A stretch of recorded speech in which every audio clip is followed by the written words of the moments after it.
Quiero darle la bienvenida en esta parte del programa a Julio Borges, diputado a la Asamblea Nacional de Venezuela, expresidente de la Asamblea Nacional. Julio, bienvenido. Gracias por estar con nosotros. Gracias por la invitación. No, gracias a ti. ¿Por dónde comenzamos? Yo quiero retomar la frase del diputado Caro. ¿Dónde está la dignidad de un hombre? La dignidad del hombre está en nunca vender su conciencia, en saber que es intraficable y que no es objeto de negociación y que tiene un valor la vida, la persona, la individualidad, todo lo que significa la esencia del ser humano, que esto ni se compra ni se vende. Y ahí es donde está la lucha más importante del pueblo venezolano hoy, en gestos como el del Gilbert Caro, que lo enaltece, en la lucha que significa Juan Requesens y todos los líderes venezolanos, en dilemas como está poniendo el gobierno ahorita, que quiere esclavizar a la gente con el tema del carnet de la patria para dividir a los venezolanos entre quienes tienen acceso a la gasolina barata con el carnet y quienes van a tener que pagar en dólares internacionales a los precios internacionales de la gasolina. Es una lucha al final en Venezuela del someterse o rebelarse con la dignidad. Totalmente es así, Dania. Después de 20 años, Julio, el gobierno, la revolución, no ha podido ir contra esa dignidad a pesar de todo lo que ha hecho. Esa es un poco la lucha del gobierno, que pareciera siempre querer vejar a la oposición con ese tipo de actos que hemos visto los últimos días, como la publicación del video de Juan Requesens, que aunque hablaron de filtración, pues todos sabemos que normalmente en el SEBIN va a salir lo que permitan que salga. Sí, bueno, es que fíjate, algo importante entender. Una vez le preguntaban al Papa Juan Pablo II cuál era la diferencia entre una dictadura y un régimen totalitario comunista como el que vivió. Él decía, bueno, en la dictadura es el abuso del poder, es el ejercicio del poder sin límites, sin división, pero en el gobierno totalitario, el fin último del gobierno totalitario, tipo Cuba, tipo Maduro, tipo Nicaragua, es apoderarse de la conciencia de las personas, es doblegar la dignidad de las personas. Y si tú pudieras resumir estos años de lucha, es la lucha de la dignidad del pueblo contra el sometimiento y la esclavitud que quiere hacer el régimen contra el propio pueblo. Y todos los días esa lucha se da y a veces la gente se cansa, la gente reacciona, la gente sale a la calle, la gente vuelve a recogerse, pero nunca han podido ni podrán doblegar al pueblo venezolano, que ha resistido y resistido y resistido. Por su parte, Maduro se quiere mostrar como invencible, como todopoderoso, pero sin duda alguna, y no tengo dudas sobre esto, Maduro está en su momento más decadente, más débil y sin lugar a dudas con todas las crisis abiertas que pueden llevar y tienen que llevar en el caso venezolano a un desenlace democrático. Y ese creo que es la encrucijada real que está planteada para los próximos cortos tiempos en Venezuela. ¿Por qué pensar que Maduro está en su momento más decadente, más débil? Si uno revisa las redes sociales y va a quienes hacen opinión en Venezuela, este es un punto que he visto reflejado en varias personas en las que creo. El pensar que el gobierno está en un momento particularmente endeble. ¿Por qué? Bueno, porque si uno lo ve con frialdad y uno lo trata de ver, digamos, sin el agobio de lo que está viviendo Venezuela, y uno lo ve con objetividad, uno se da cuenta, Dania, que Maduro ha abierto él mismo las peores crisis que lo van a llevar a su salida. Por un lado, la crisis petrolera. De 3 millones de barriles con que Venezuela vivía, más de 3 millones de barriles, hoy estamos en 1.200.000 barriles y va palo abajo. Luego está el tema de la hiperinflación, segunda crisis. Una hiperinflación que puede terminar este año en 1.000.000%, eso no cabe en la cabeza de nadie, y está allí. En tercer lugar, las demandas contra el Estado venezolano, contra Citgo, contra la demanda de ConocoPhillips contra PDVSA. Eso tiene totalmente contra la pared porque el gobierno no pagó responsablemente sus deudas o expropió sin cumplir. Luego la crisis militar. Es una nueva crisis que aparece este año 2018, pero evidencia un divorcio, una ruptura que yo creo que es irreversible entre los jóvenes líderes que están allí y la casta, que es ese círculo que mantiene a Maduro en el poder. Luego está la crisis internacional, las sanciones, la Corte Penal Internacional, las demandas, todo lo que es el Grupo de Lima, la Unión Europea, los Estados Unidos. Luego está la crisis humanitaria, millones de venezolanos que no tienen qué comer, que no tienen cómo curarse, que no tienen cómo vivir. Todas esas crisis, si tú las sumas uno a uno, lo que te refleja es un Maduro que está en su peor momento, acorralado totalmente, y que todas estas crisis, si somos inteligentes, deberían llevar al derrumbe de la dictadura en Venezuela. No tengo duda de que debe ser así y debe ser el proyecto claro de meter toda la presión que podamos para que se termine de derrumbar un gobierno absolutamente decadente. Esa meter toda la presión que podamos implica llegar hasta un atentado, como se ha señalado. No, no tiene que llegar a eso, y nosotros ya en la historia venezolana, ese pueblo digno que tú has hablado, ha tumbado dictaduras sin tener que llegar a ese nivel. Eso es así. ¿Qué significa toda la presión? Seguir pidiendo la colaboración internacional, seguir persiguiendo la corrupción, seguir sancionando a quienes violan derechos humanos, seguir pidiendo sanciones a quienes han destruido la democracia. Internamente, ¿qué significa eso? Sí. Buscar que podamos lograr que todas esas protestas sean como una gran convergencia de protestas que puedan de alguna manera sacudir más al país. Saber que hay una crisis militar y emplazar a las Fuerzas Armadas a que hagan valer la Constitución.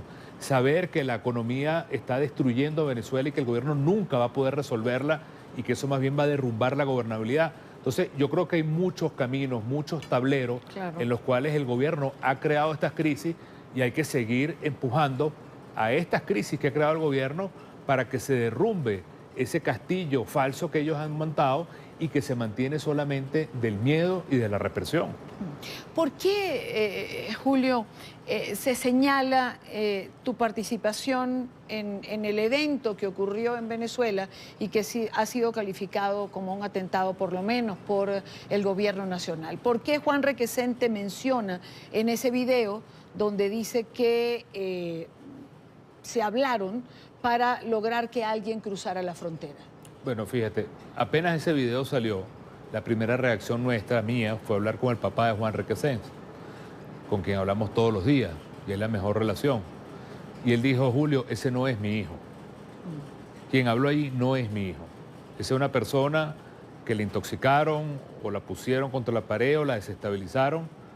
Y afortunadamente, porque Dios es grande, a las pocas horas aparece este otro video que confirma el nivel de sometimiento, de tortura, de tratar de doblegar a la persona. Hace pocos minutos hablé con el papá de Juan, están todos ahorita en la audiencia, sí. Y es la posición firme de quien tiene que defender la verdad y defender el hecho de que el gobierno no siga tratando de tapar su desastre con los atentados o con las conspiraciones. Desde que Maduro es presidente, Dania, él ha denunciado 22 atentados. Es decir, en Venezuela cada 3 meses y medio hay un atentado, o cada 4 meses. Ya había culpado en todos el mismo patrón. O un presidente de afuera es culpable, de Estados Unidos, de Colombia o de España, y la oposición. En el 2015 acusó a Ledesma y a mí y a Enrique Capriles de que íbamos a sobrevolar Caracas, nosotros piloteando los aviones para bombardear a Miraflores con unos aviones Tucano. En esa oportunidad Ledesma fue preso por ese mismo atentado. De manera que esto es un patrón que se da, y creo que en el caso nuestro es porque nosotros hemos estado sistemáticamente golpeando donde más le duele. Claro, pero una de las hipótesis que se maneja es que realmente los drones que sobrevolaron Caracas el día del acto donde estaba Nicolás Maduro, hace unos días atrás, ciertamente estaban manipulados por gente que quería atentar contra Maduro. Habrá que investigar y esto está sobre la mesa, pero digamos que hay cierto consenso en pensar que esto es así. Entra la resistencia en una etapa que no habíamos visto. Si uno ve que en las últimas horas han sido encarcelados o detenidos 2 generales de la Fuerza Armada venezolana, 2 figuras importantes, eso nos lleva a pensar, eso le tenemos que sumar también los 150 militares que ya están detenidos. Sí. Esto nos lleva a pensar que ciertamente hay un descontento ya plasmado en movimiento cierto contra Nicolás Maduro? Bueno, cuando yo te estaba tratando de enumerar las diferentes crisis que yo veo abiertas, ¿Hablaste de la militar? hablé de la militar, que te dije que es nueva, en el sentido que es como la más reciente de todas. Hasta hace poco el gobierno se jactaba del apoyo militar, pero el propio gobierno sabe y lo dice, porque lo ha dicho en ámbitos diplomáticos, que en los últimos 12 meses ellos han logrado tratar de conjurar por lo menos 5 rebeliones militares, muchas de ellas llevadas a cabo por jóvenes. Entonces, lo que sí es cierto es que ahí se produjo una fractura que yo considero es irreversible. Claro, pero justo que los detenidos en las últimas horas no son precisamente jóvenes. No, obviamente no lo sé. Hay 2 generales y creo que después hay 4 más que son más jóvenes.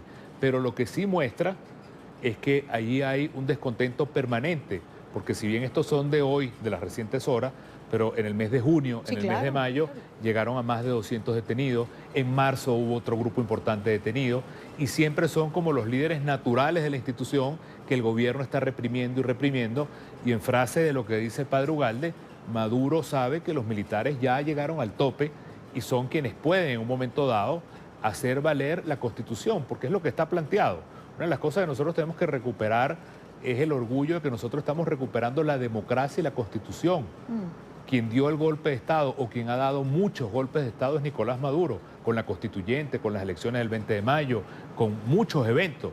Lo que toca en Venezuela es recuperar la Constitución, recuperar la democracia, y es una tarea que se puede hacer sumando la presión democrática internacional junto con la presión democrática interna y al final lograr que Venezuela recupere lo que le corresponde, que es la democracia. Claro, muchas veces se le ha pedido a los militares finalmente preservar la Constitución. Lo acabas de decir, no es dar un golpe de Estado, sino recuperar las garantías constitucionales del país.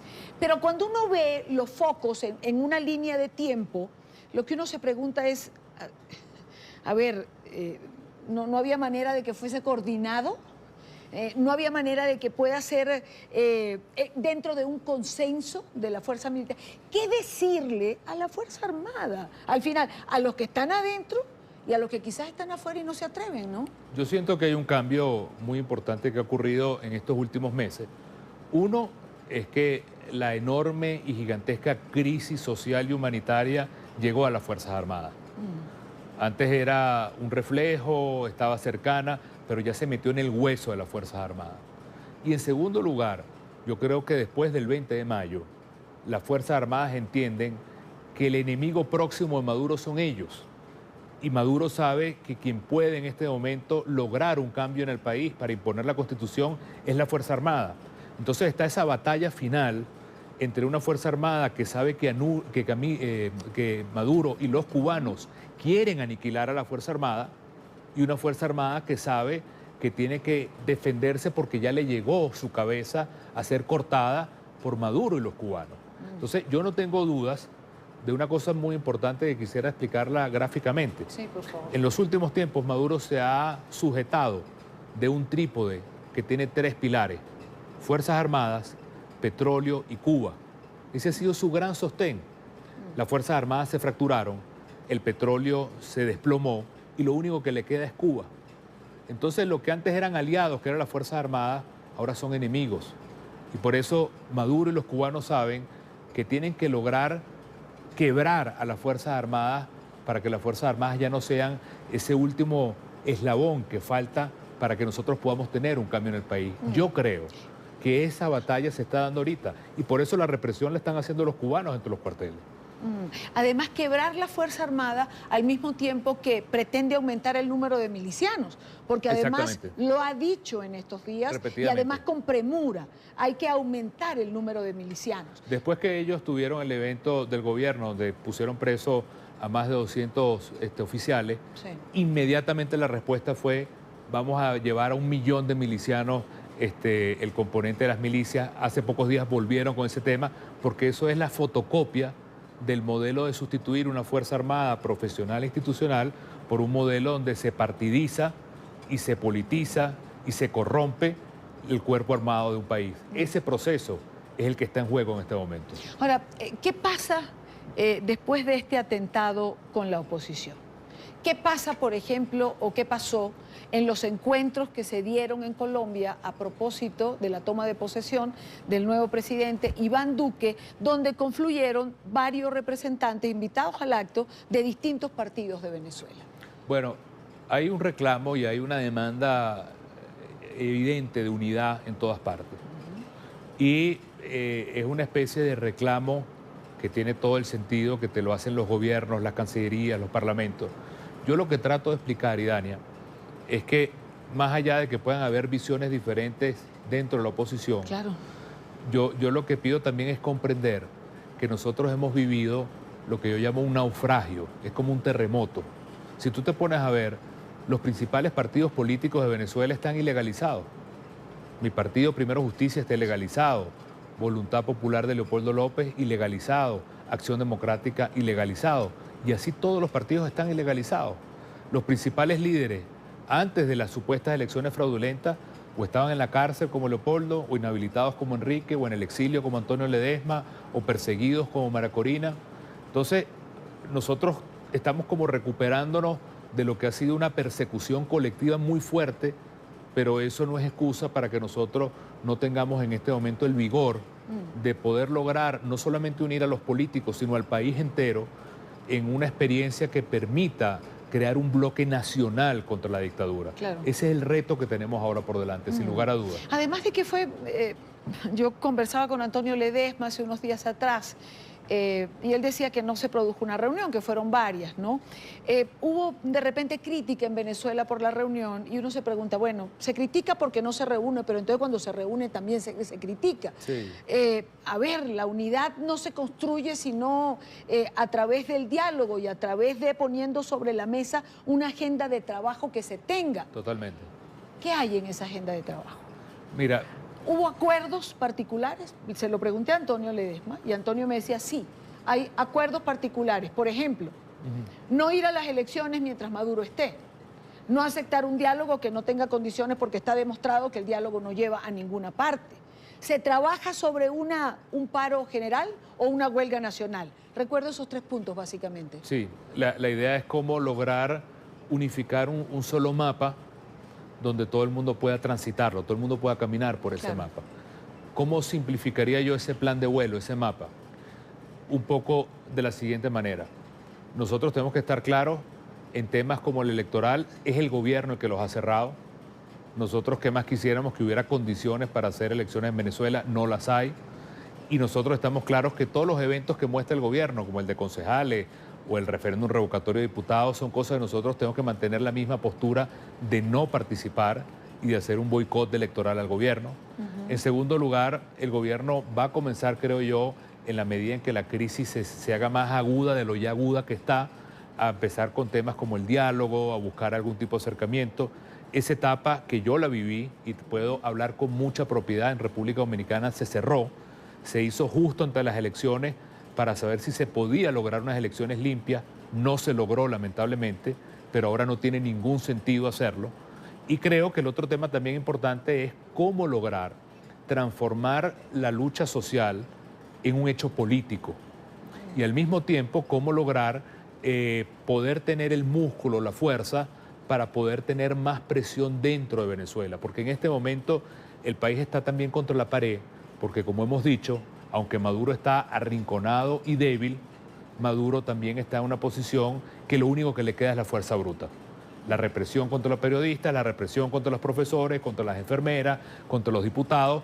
Es el país donde lo único que funciona es el garrote de la represión. Claro. Y allí es donde nosotros tenemos que ver cómo logramos agarrar fuerza para sobreponernos a eso, como lo han hecho todas estas protestas, y luchar. ¿Cómo hilvanar todo este malestar y todas estas protestas en los diferentes sectores para que sea una sola? Se ha logrado en otras oportunidades cuando Venezuela ha salido a la calle a protestar y ha salido en un solo bloque. El año pasado estuvimos 130 días en la calle, con manifestaciones gigantes, durante 130 días y con el saldo también doloroso de todos los asesinatos que hubo por parte del gobierno. Pero este año ha habido más protestas que el año pasado. Se contabiliza, según el Observatorio de protestas, más de 5.000 protestas en lo que va del año. Sí. Ahora, lo que hay es ver cómo se logra transformar esa protesta social, local, humana, en algo que pueda multiplicarse a que se pueda expresar el nivel de crisis que está viviendo el país, y eso es uno de los retos más difíciles que tiene la dirigencia política y que está más claro hacerlo. De repente lo que se ha discutido del paro, la huelga, es un mecanismo, o de seguir sumando con otros gremios. Es decir, hay múltiples fórmulas de hacerlo y creo que hemos tenido ejemplos exitosos en los últimos tiempos. Uno de ellos fue el de los médicos y las enfermeras, que costó que José Manuel Olivares, diputado también de Primero Justicia, haya sido amenazado su esposa, sus padres, su hermano. Es parte de la misma represión que se vive. Ahora, Julio, ¿qué pasó en República Dominicana? Es decir, el diálogo es un capítulo cerrado en la historia actual, en el aquí y el ahora de Venezuela. Bueno, fíjate, te digo mi historia. Yo soy convencido de que se tenía que transitar esa alcabala, por dos razones. Yo he tenido el privilegio de poder hablar con muchos presidentes en el mundo, en Europa, en América Latina, con muchos cancilleres, con muchos parlamentos, en todos estos últimos 2 años, como jefe de fracción del Parlamento y luego como presidente del Parlamento. Y siempre había como la demanda de decir, ustedes tienen que ir a un diálogo. Entonces, por más que tú pidieras presión, por más que tú dijeras, está pasando esto, por tú dijeras, estamos en emergencia, siempre la respuesta política del presidente, del canciller o del presidente del Parlamento era, tienen que intentar un diálogo, tienen que darle chance a un diálogo. Eso por una parte. Y luego, que venían las elecciones presidenciales. A mi modo de ver, fue correcto tratar de poner todo el esfuerzo en lograr unas elecciones limpias. ¿Qué significa elecciones limpias? Con observación internacional, con otros CNE, sin presos políticos, sin inhabilitados y con los candidatos libres. Lo mínimo en cualquier parte del mundo. Acceso a los medios libres, etc. Si eso se hubiera logrado, hubiera sido un gran triunfo. El gobierno cerró la puerta. Yo, después del 20 de mayo y después del cierre de Dominicana, he tenido también la oportunidad de hablar con la mayoría de los presidentes, con la mayoría de los cancilleres, y ya nadie me dice, ustedes tienen que dialogar, porque ya todos los presidentes, los parlamentos, los gobiernos se dan cuenta que ya ese capítulo se cerró. Era un paso necesario. Y el gobierno votó esa oportunidad y todo el mundo está claro que quien cerró la puerta a tener unas elecciones limpias fue Maduro, y por lo tanto el resultado del 20 de mayo es desconocer esas elecciones por parte del mundo entero democrático. Entonces era una alcabala que hubo que pasar, y ahora toda la presión que ha venido es precisamente porque ya no se reconoce ni constituyente, ni elecciones, ni democracia en Venezuela. ¿Cuál fue el papel de Zapatero? He visto un cambio de posición, un cambio de crítica hacia Zapatero, y pregunto, ¿no se sabía o Julio Borges no se dio cuenta nunca de que Zapatero jugaba a favor del gobierno hasta que llegaron a República Dominicana? Bueno, ahí había un elemento que nunca estuvo presente, que fue, digamos, lo que a nosotros nos dio, o a mí me dio por lo menos, la convicción de que había que darle el chance a ese proceso. Y es el tema que estuviera el canciller de Chile y el canciller de México 24 horas allí sentados. Claro. Porque eran personas que tenían, por parte nuestra, nosotros los invitamos, una claridad del problema venezolano y un apoyo a la democracia en Venezuela que era absolutamente indispensable. Entonces, sin ellos era imposible lograr nada. Y ellos al final se retiraron finalmente del diálogo cuando el gobierno ilegalizó los partidos, cuando el gobierno puso la fecha electoral que le dio la gana. Entonces ya ellos se retiraron y todo se desplomó.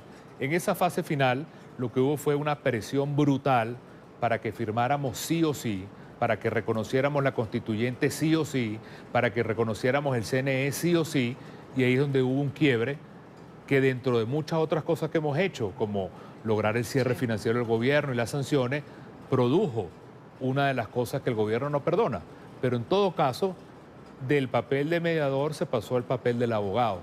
Y simplemente lo que vino fue una presión brutal. Pero lo fue casi siempre, Julio. Claro, pero tú tenías por lo menos un balance que fue para nosotros muy importante, que era Chile y México. Cuando ya ellos se retiran, primero se retira México. ¿Quedó descalificado Zapatero como mediador? Como mediador, absolutamente. Si es el abogado del gobierno, el gestor del gobierno, el representante del gobierno, el defensor del gobierno, ese es su problema. Pero obviamente como mediador, más nunca en la historia de la humanidad. Código rojo, se ha hablado de una solicitud de código rojo para Julio Borges, se ha hablado, lo ha dicho el canciller Arreaza, que se le pide a Colombia que entregue a Julio Borges. ¿Está tranquilo Julio Borges en Colombia? Bueno, al final todo el mundo democrático desconoce a esa constituyente que es la que da la orden de quitarme lo que logré por votos del pueblo. Claro. El proceso obviamente es todo viciado. En ningún país civilizado se reconoce ni el proceso, ni las formas, ni la institución. De manera que yo creo que lo que hemos conseguido más bien es un gran apoyo. La fiscal Luisa Ortega, que hoy aparentemente le ponen otra nueva orden de captura, Sí. también vinculándola a todos estos temas. Entiendo que es la séptima vez o la sexta vez que le libran una orden de captura, que le libran una orden en Interpol, y la misma institución de Interpol ya ni siquiera toma con seriedad el tema venezolano, de manera que yo creo que lo que hay es un gran apoyo a saber que en Venezuela no hay justicia, sino lo que hay es un aparato de persecución, y eso por lo tanto el mundo entero lo entiende.